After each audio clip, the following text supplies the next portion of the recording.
I'm watching this, and I love this, because this is America in front of you, and there's America up on that wall. But I'm not doing it for applause, and I actually would seek not to have it. This is really serious. People are going to be really angry 6 days from now, really angry.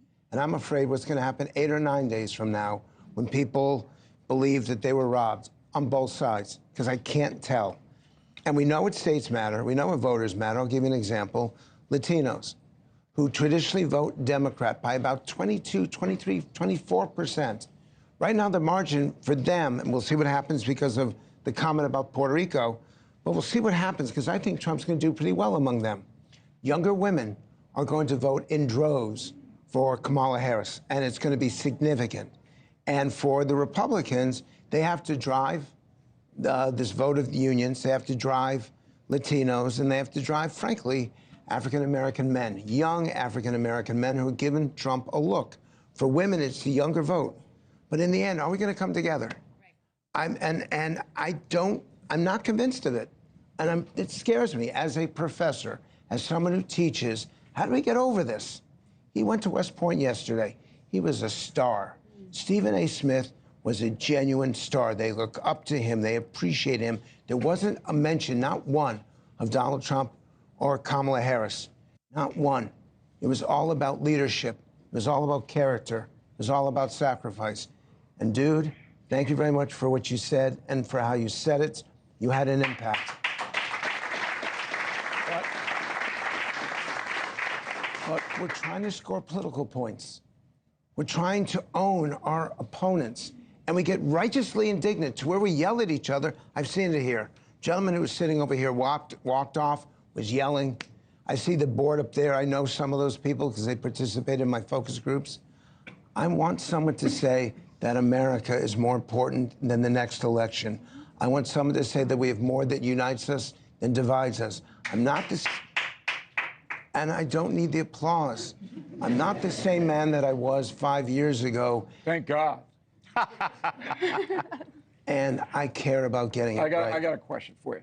So I'm analyzing. I'm going to make my prediction tomorrow on the No Spin News. You go to my website, BillO'Reilly.com. That's where we live.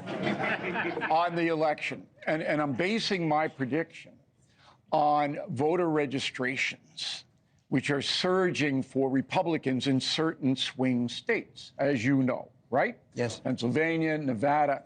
How important is the shift into Republican registration this year going to be?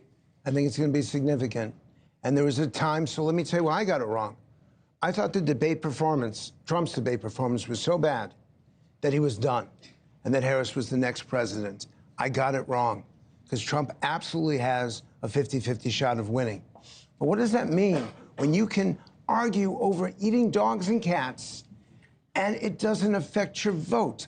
What does it mean when you can say things that are really rough? Okay, can I just say one thing, though? How do you know that Donald Trump, were he to lose again, would honor the results of the election? Isn't that the real peril, Frank? You worry about the division in the country. I worry about President Donald Trump. Will the former president heed the word of the American people, and if he loses? That's what I want to know. And I can tell you from the polling that Republicans do not believe he will. And Republicans, some of them want him to continue to fight. And that's not what should be happening. Again, I'm not trying to own. I'm not trying to make this case for Trump or for Harris. I want us to take a look at who we are, how we behave, how we talk to each other, and chill out just a little bit.